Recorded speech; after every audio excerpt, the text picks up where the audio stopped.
Hey, welcome to Tony's Timepiece Review, episode number, I think it's number 9 now. I'm kind of losing track, but today's date is February 14th, Valentine's Day 2017.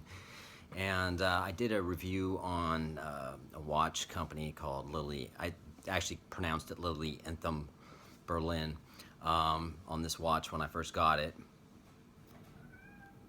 And Uku talking at me again, saying hello. But it's actually called Lilienthal, like with a T-A-L, Lilienthal.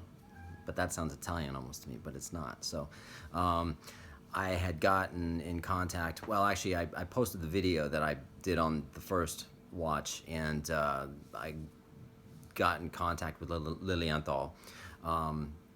They liked the video, so I said, hey, I'd do another one. Since I'd only gotten that watch that day, I didn't really get a chance to wear it. I just looked at it, tried it on, and didn't really know too much detail. But I've been in contact with Christoph at Lilienthal, and he gave me some specs on the watch and some, a little bit more insight on it. And also another guy, Thomas, I think his name was, he posted on my video how to pronounce the name. So thank you for the grammar and the correction in my dumb American, diction, just kidding. So, but I appreciate it, and I appreciate all the information. So, and a lot of people that know me also know that when I like a certain watch brand, I'll buy multiples of that brand, not necessarily always the same one. I own 2 different U-boat watches. I own 4 Luminox watches, Piaget, Omega, and a couple of Frederick Constants. In this case, I really like the Lilienthal Berlin. So what did I do? I went out and I bought another one. Oh yeah. This is the black dial with the stainless steel case and the brown leather strap. This watch just came today. This thing is absolutely stunning. It's beautiful. I like the gold one, but initially when I bought the gold one, that was the only one they had left. I didn't really have a choice in which one I bought. I just bought it because I thought the watch looked cool, and I think I stated as how I bought it and how I came across Lilienthal. But they hooked me up. The company themselves hooked me up with a really sweet deal. So I bought this one. Black dial, again, brushed stainless steel case, screw down back. So let me go back to the other one real quick for a second. I got a chance to wear this, and I really do like it. I'm not a big fan of gold-plated watches, but, it was the only one they had left. So I wore it. It's probably the most comfortable watch, and I'm not saying that just to say it. I own a lot of really high-end brands, but I'm constantly having to adjust it on my wrist and move it around. It can get some brands, and just maybe the way my wrist is. I've got a very small wrist, but the strap on this watch is beautiful. So let me get a little bit more in depth with it. It's assembled by hand in a place called Pforzheim, Germany. Pforzheim. And Pforzheim, as far as I know, is known for the watch capital and jewelry capital of Germany. It's southwest Germany. That it's been nicknamed Goldstadt, and I think I'm pronouncing that correctly, I hope. It's inhabited by 120,000 people, and that's where these watches are primarily made, as far as I know. It's got a Ronda quartz movement, and it's called the caliber is a 1069 Ronda Slim Tech, because the watch is so slim, if you can see that. Ronda movements are Swiss watch movement manufacturer, which they're good. There's, again, I said this in my last video. There's nothing glorious about them. They're just good quartz movements, so what? But it doesn't matter. They're extremely reliable. And the cool thing about this watch is the price.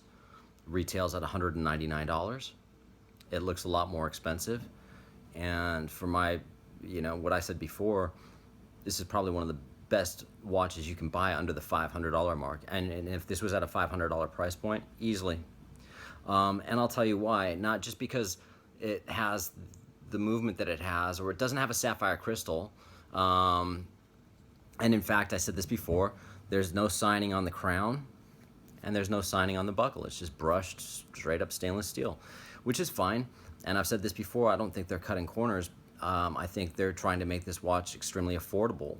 You start adding, you know, they're not mass produced. The thing is, a lot of watches, they do have the signed crown, they do have the signed buckle, they have everything signed, everything's great. But the thing is that even if they're affordable, the thing is, those are mass produced watches.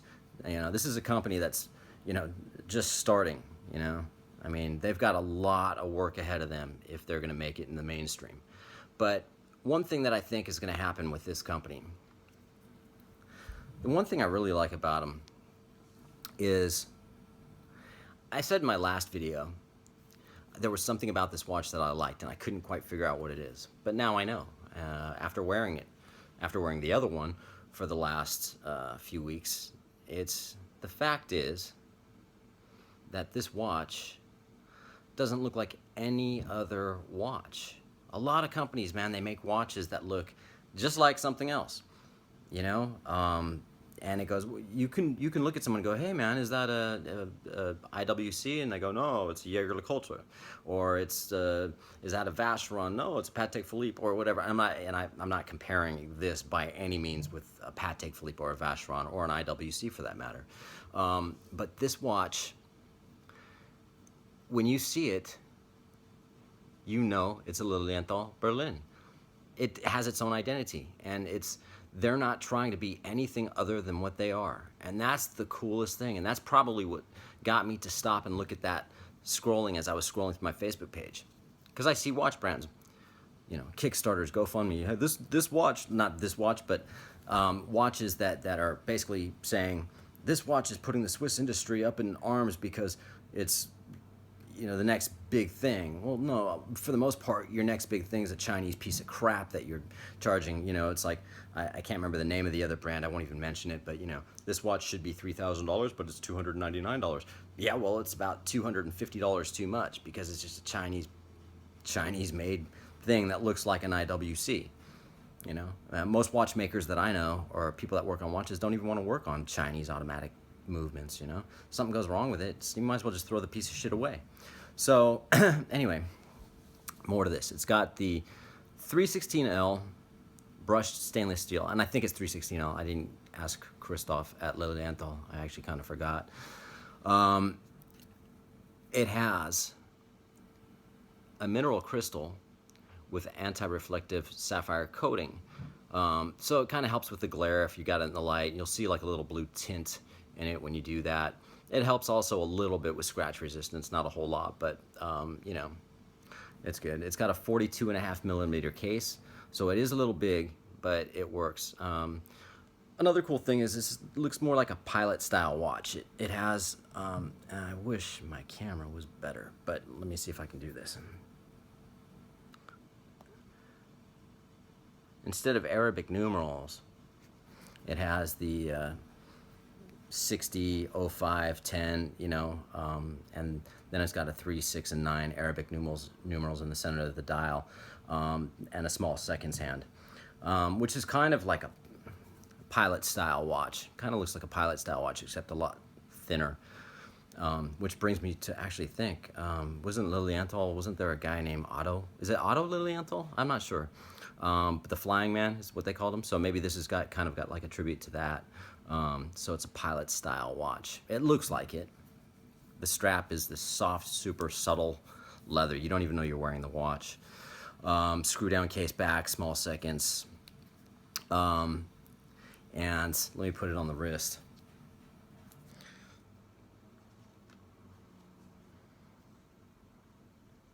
If I can get it on, man, I'm sorry. I try to do this stuff live on my videos, but the strap is so soft it doesn't want to go through the keepers. But I'll just do it like that. So I really like this. I mean, it's beautiful. Okay, so I don't have it through the keepers, man, but it's just because I can't see. I don't have my glasses on. it's like, I'm looking at this watch now, probably how you're looking at this video. I don't have reading glasses on, so I can't see it. And if you don't even need reading glasses, and you're gonna it's, you know what I'm saying? If you have reading glasses and you're watching this video, you're gonna go, it's kind of like not having my reading glasses on, and I'm seeming to talk a lot. But okay, this watch is absolutely beautiful, man. I actually really like this brand, and I think I'm really rooting for them. I've got so many watches, and you know, I could care less about a lot of new brands, and you know, especially the ones that are sitting there saying they're making the biggest impact, and their GoFundMe pages exceeded their goal by $20 billion. It's like, whatever, man. Arrogance, arrogance, arrogance. In an industry where the industry is really struggling right now. So, also another thing on this is it has quick release pins on the back of the watch. So if you need to change the strap, you just basically push this pin in. You don't need a spring bar tool to do it. You just do it by, you know, push pin. So I won't do it. It's super easy to do though, to take the strap off. And again, you know, the only maintenance this thing will require is every couple of years change the battery. Well, it says, I think in their instructional thing, to every 2 years change the battery. If the battery dies in 2 years, I'll just put a 6-year battery and it'll last a lot longer. But for the most part, Lilienthal, man, I'm rooting for this brand. You know, I really am. I think they deserve something. They've got on my radar somehow. And who am I? You know, well, I can tell you one thing. I spent over 20 years in the music industry, and I've toured, traveled, and all that stuff, and got to see the world, man. It was awesome. But I was also, you know, I'm also a watch collector, and I've been a watch collector for years. The music industry allowed me to afford my watch collection, which then in turn allowed me to start my own watch company where I was buying and selling watches. And then in turn, on top of that, I was a watch designer for Anthony Burton Watch Company. I designed watches, and 3 of my designs were featured in the 2005 Watch Time Buyer's Guide, which is Watch Time magazine's biggest magazine. And I love watches. You know, I take them apart, I do my own maintenance on them, everything. So again, enough aside on that. Again, people that know me know that if I really like a watch, then I'll promote it. If not, I'll talk shit about it too, man. I don't care if I don't like it, and it sucks, I don't like it, you know. So I'll do some videos on watches that I bought that I don't really like. But either way, Lilienthal, or Lilienthal, get back to me, Christoph or Thomas. You know, tell me what I'm saying wrong, man. Come on. But I'll be wearing this watch quite a bit. 5 ATM water resistance, which is 50 meters, which is 165 feet. Which basically means it's, even though 165 feet, no, it's not. Splash resistance, man. You can wear this out in the rain. You can wash your hands with it. I mean, besides, you don't want to ruin this beautiful band, man. This leather band the leather bands, you know, they've really done a great job with these, and they are very comfortable. So on that note, I think that's kind of all I wanted to say about it. I mean, I was going to wait till Friday to do the review, but it's Tuesday, and I got the watch today, and I thought, nah, I kind of want to do this now. So Lilienthal, man, get one. Lilienthal.com, $199, dude. If it was $499, I'd say buy it, all right? So, you know, on that note, let's do my usual cheers, chimney sweep, Miller Lite. Almost as good as Holstein or Stella, but not quite. All right, so peace out. And again, it's not what you wear, it's how you wear what you have. It's who you are as a person. And if you have to wear a watch to try to impress other people, then you're doing it for the wrong reason. So peace out. Take care. Thanks.